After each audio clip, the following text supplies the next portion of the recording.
కాంగ్రెస్ పట్లనో లేకుంటే ఆ పట్లనో వైఖరితో సంబంధమే లేదు. Right sir. ఇక ట్రంప్ మరికొద్ది రోజుల్లోనే అమెరికా అధ్యక్ష బాధ్యతలు చేపట్టబోతూ ఉన్నారు. ఇక్కడ ఒక ప్రచారం జరుగుతోంది సార్, కొన్ని వార్తలు వస్తూ ఉన్నాయి. ఇరాన్ మీద ఏ క్షణమైన ట్రంప్ యుద్ధానికి దిగే అవకాశం ఉంది, అమెరికా యుద్ధానికి దిగే అవకాశం ఉందని వార్తలు వస్తూ ఉన్నాయి. సో ఇరాన్ కూడా సంసిద్ధమవుతున్నట్టుగానే కనిపిస్తోంది సార్. ఏం జరిగే అవకాశం? అంటే వార్తలే కాదు, ట్రంపే కాదు, లాస్ట్ మంత్ బైడెన్ ఒక మీటింగ్ పెట్టాడు సెక్యూరిటీ టీంతో. ఆ మీటింగ్లో ఇరాన్ పైన స్ట్రైక్ నిర్ణయం తీసుకోవచ్చు బైడెన్ వెళ్ళిపోయే ముందే అని కూడా వార్తలు వచ్చే, చివరికి బైడెన్ స్ట్రైక్ అటాక్ చేయాలని నిర్ణయం తీసుకోలేదు. దాన్ని అమెరికా చెప్పిందంటే సినారియో ప్లానింగ్ అన్నది. సో అందువల్ల ఇరాన్ పైన యుద్ధానికి ట్రంప్ అధికారంలోకి రావడమే కాదు, ట్రంప్ అధికారంలోకి రాకముందు నుంచి కూడా ఆ ప్రయత్నాలు జరిగాయి. అందువల్ల ట్రంప్ పవర్లోకి వస్తే బహుశా ఈ ప్రయత్నాలు మరింత ఉధృతమయ్యే అవకాశం ఉంది. ఎందుకంటే ఇజ్రాయిల్ కూడా ఇంకోవైపు నుంచి ఇరాన్ పైన యుద్ధం ప్రకటించడానికి సిద్ధపడుతున్నాయి. సో ఇజ్రాయిల్ సిద్ధపడుతున్న సమయంలో బైడెన్ న్యూక్లియర్ ఫెసిలిటీస్ను, ఆయిల్ ఫెసిలిటీస్ను ముట్టుకోకండి, మిగతా మిలిటరీ టార్గెట్స్ని అటాక్ చేయవచ్చు అని బైడెన్ అన్నాడు. ట్రంప్ అయితే attack the nuclear facilities first అన్నాడు. అందువల్ల ఇప్పుడు అమెరికా, ఇజ్రాయెల్ రెండు దేశాలకు కూడా ఏ క్షణమైనా ఇరాన్ పైన యుద్ధం చేయవచ్చు అనే వార్తలు చాలా బలంగా వస్తున్నాయి. ఇదే స్పెక్యులేషన్ కూడా కాదు, ఆల్రెడీ ఇజ్రాయెల్ ఆ ప్రిపరేషన్లో ఉంది. బైడెనే సెక్యూరిటీ మీటింగ్ పెట్టాడు, ట్రంప్ కూడా తన నిపుణులు తన సలహాదారులతో మీటింగ్ పెట్టాడు. సో దీన్ని అమెరికా సినారియో ప్లానింగ్ అంది. దానికి కౌంటర్గా ఇరాన్ కూడా ఇక్తదార్ అని ఒక కార్యక్రమం చెప్పింది. ఇక్తదార్ అంటే పర్షియన్ భాషలో మైట్ అని, అంటే బల ప్రదర్శన అని. Already Iranian air force, Iranian బలగాలు అన్ని రకాల బలగాలు కూడా ఆల్రెడీ హై అలర్ట్ ప్రకటించాయి. న్యూక్లియర్ ఫెసిలిటీ చుట్టూ బందోబస్తు కూడా పెంచారు, ఎందుకంటే ఈ న్యూక్లియర్ ఫెసిలిటీస్ పైన అటాక్ చేయవచ్చు అని. అందువల్ల క్లియర్గా ఇప్పుడు వస్తున్న వాతావరణం చూస్తే ఇరాన్ పైకి అమెరికా, ఇజ్రాయెల్ యుద్ధం చేయవచ్చు అన్న అనుమానాలు కలుగుతున్నాయి, యుద్ధం ప్రకటించవచ్చని. దానికి ఇరాన్ కూడా సంసిద్ధమవుతుంది అని. ఇప్పుడే ఎందుకు మరి అమెరికా, ఇజ్రాయెల్ యుద్ధం చేయాలని ఆలోచిస్తున్నాయి అంటే ఇరాన్ కాస్త బలహీనపడింది. తన మిత్ర దేశాలైనటువంటి సిరియాలో తన మిత్రుడైన బషర్ అల్ అసద్ ప్రభుత్వం పడిపోయింది, రష్యా కూడా కాపాడలేకపోయింది. అలాగే హిజ్బుల్లా బాగా దెబ్బతిని ఇజ్రాయిల్తో శాంతి ఒప్పందం కుదుర్చుకుంది. హూతీల పైన అమెరికన్లు, ఇజ్రాయిలీలు కలిపి దాడులు జరుపుతున్న ఇరాన్ ఏమీ చేయలేకపోతుంది. హమస్లో ఇస్మాయిల్ హనియే, యాహ్యా ఇలాంటి వాళ్ళు కూడా అంతమైన ఇరాన్ ఏమీ చేయలేకపోయింది. తన మిత్రుల్ని ఇరాన్ కాపాడలేకపోయింది.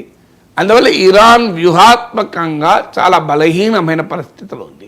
దీనికి తోడు అమెరికా విధించిన ఆంక్షల వల్ల ఇరాన్ ఎకనామిక్ సిచ్యువేషన్ కూడా చాలా వీక్గా ఉంది. అందువల్ల వెస్ట్ ఏషియా పవర్ డైనమిక్స్లో బహుశా ఇటీవల కాలంలో ఏనాడు కూడా ఇంత బలహీనమైన పొజిషన్లో ఇరాన్ లేదు, ఇంత బలమైన పొజిషన్లో అమెరికా, ఇజ్రాయెల్ లేదు. అందువల్ల బలహీనంగా ఉన్న పొజిషన్లోనే శత్రువును అంతం చేయాలి అనేది యుద్ధ తంత్రం కదా. ఎవరైనా మీకు కర్ణుని పైన అర్జునుడు బాణం కూడా ఎప్పుడు ప్రయోగించాడు? రథం ఇరిగిపోయి, రథము భూమిలో కుంగిపోయి ఉన్న సమయంలోనే కదా. అభిమన్యుని కౌరవులందరూ ఎప్పుడు మట్టు పెట్టారు? చేతిలో ఆయుధం లేకుండా చేసే కదా. అందువల్ల ఎవరైనా యుద్ధతంత్రంలో ఉండే బేసిక్ ప్రిన్సిపల్ ఏంటంటే వల్నరబుల్, శత్రువు వీక్ పాయింట్లో అటాక్ చేస్తారు. అందువల్ల ఇక్కడ కూడా వీక్ పాయింట్లు ఇరాన్ ఉంది కనుక ఈ పాయింట్లు ఇరాన్ను మరింతగా వీక్ చేయడానికి అమెరికా, ఇజ్రాయెల్ ఏ క్షణంలోనైనా దాడి చేయవచ్చని. మరి అలాంటప్పుడు ఇరాన్ ఏం చేయాలి? తనను తాను కాపాడుకోవడానికి ఉన్న మార్గం ఏంటి అన్నప్పుడు ఇరాన్ అణ్వాయుధాలు తయారీ చేయాలన్న ఆలోచన చేస్తుంది అని. ఇప్పుడు ఈ అణ్వాయుధాలే యుద్ధానికి దారితీస్తాయా? ఈ అణ్వాయుధాలే యుద్ధాన్ని నివారిస్తాయా? అణ్వాయుధాలకు రెండు శక్తులు ఉన్నాయి.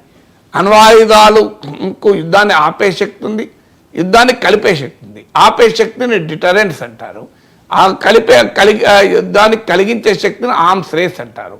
అందువల్ల న్యూక్లియర్ వెపన్స్ ఉండే క్యారెక్టర్ ఏంటంటే it can deter war or it can trigger war. ఇప్పుడు ఇరాన్ కూడా ఇంకో మార్గం లేదు తమకు అనే ఆలోచనలు ఉంది. ఎందుకంటే గతంలో ఒబామా ప్రభుత్వం ఉన్నప్పుడు ఇరాన్తో న్యూక్లియర్ డీల్ కుదుర్చుకున్నారు. ఆ న్యూక్లియర్ డీల్ ప్రకారం ఇరాన్ అణ్వాయుధాల తయారీకి ఉపక్రమించకూడదు. International atomic energy agency IAEA కూడా ఇరాన్ న్యూక్లియర్ ప్రోగ్రామ్ను పర్యవేక్షిస్తూ ఉంటుంది. అంటే న్యూక్లియర్ బాంబ్ తయారు చేసుకోకుండా. ట్రంప్ తన దుందుడుకుతనంతో 2016లో ప్రెసిడెంట్ అయ్యాక ఇరాన్తో ఉన్న న్యూక్లియర్ డీల్ రద్దు చేసుకున్నాడు, ఏకపక్షంగా రద్దు చేసుకున్నాడు. అలాంటప్పుడు ఇరాన్ పైన కంట్రోల్ అనేది లేకుండా పోయింది.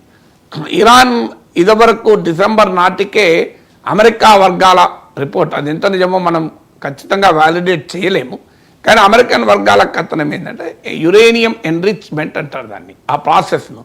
ఇది యురేనియం ఎన్రిచ్మెంట్ ప్రాసెస్ను 60% వరకు డిసెంబర్ నాటికే కంప్లీట్ చేశారు. ఇప్పుడు 90% వరకు కూడా వచ్చారు. తేడా ఏంటి? ఎన్రిచ్మెంట్ దాని సైన్స్లోకి వెళ్లకుండా సింపుల్గా చెప్పాలంటే 60% ఎన్రిచ్మెంట్ చేసినప్పుడు ఆ యురేనియంతో బాంబు తయారు చేయలేము, కానీ 90% ఎన్రిచ్మెంట్ చేసినప్పుడు ఆ యురేనియంతో బాంబు తయారు చేయవచ్చు. మీకు చాలా సింపుల్గా అర్థం కావాలంటే మనం ఒక మిరపకాయ బజ్జీ చేయాలనుకోండి, మూకుడు పెట్టి నూనె పోస్తాం. నూనె ఒక పర్టిక్యులర్ టెంపరేచర్ ఉష్ణోగ్రతకు వచ్చినప్పుడు మీరు అప్పుడు బజ్జీ వేస్తే బజ్జీ కోలుతుంది, లేకపోతే గోలదు బజ్జీ. దారుణంగా ఉంటుంది పరిస్థితి. అందుకే మన అమ్మ ఏం చేస్తుంది, కొద్దిగా శనగపిండిని చిలకరిస్తుంది నూనె వేడైందా లేదా అని చూస్తానికి. సో అందువల్ల 90% ఎన్రిచ్మెంట్ అంటే ఏంటంటే నూనె బజ్జీ వేస్తానికి సరిపడినంతగా వేడి అయింది అని అర్థం. సో సింపుల్గా చెప్పాలంటే కరెక్ట్గా పోలిక కాదు. అందువల్ల 90% ఎన్రిచ్మెంట్ అంటే that is called weapon grade material. So weapon grade ready చేసుకుని ఉంది, మిసైల్స్ ఉన్నాయి, ఎనీ మూమెంట్ న్యూక్లియర్ బాంబుకు పోవచ్చు అనేది అనుమానం. అప్పుడు ఏం చేయాలి? మరి ఏం చేయాలి? ఇరాన్ వైపు నుంచి యుక్రెయిన్ తన సోవియట్ యూనియన్ వారసత్వంగా వచ్చిన అణ్వస్త్రాలన్నీ వదులుకున్నప్పుడు అమెరికా, పశ్చిమ దేశాలు, రష్యా ప్రామిస్ చేస్తాయి నీ భద్రత మేం గ్యారంటీ అని. ఏం జరిగింది? రష్యా యుద్ధం చేసింది, అమెరికా, పశ్చిమ దేశాలు కాపాడలేకపోయాయి. ఇప్పుడు యుక్రెయిన్ పట్టిన గతి మాకు పట్టవచ్చు కదా అని అణ్వాయుధాలు చేసుకోకపోతే మాకు రక్షణ ఉండదు. అందుకే భారతదేశం కూడా అణ్వాయుధాల తయారీ సామర్థ్యాన్ని కలిగి ఉన్నది. ఇప్పుడు ఉత్తర కొరియా కూడా ఎందుకు చేస్తోంది? ఇప్పుడు ఇరాక్ చేయలేదు, అణ్వాయుధాలు తయారు చేసుకోలేదు, ఏం గతి పట్టింది? లిబియా తయారు చేసుకోలేదు, ఏం గతి పట్టింది? సిరియా తయారు చేసుకోలేదు, ఏం గతి పట్టింది? ఇప్పుడు లిబియా, సిరియా, ఇరాక్, ఉక్రెయిన్ల పరిస్థితి చూశాక ఏ కంట్రీకైనా ఏమనిపిస్తుంది?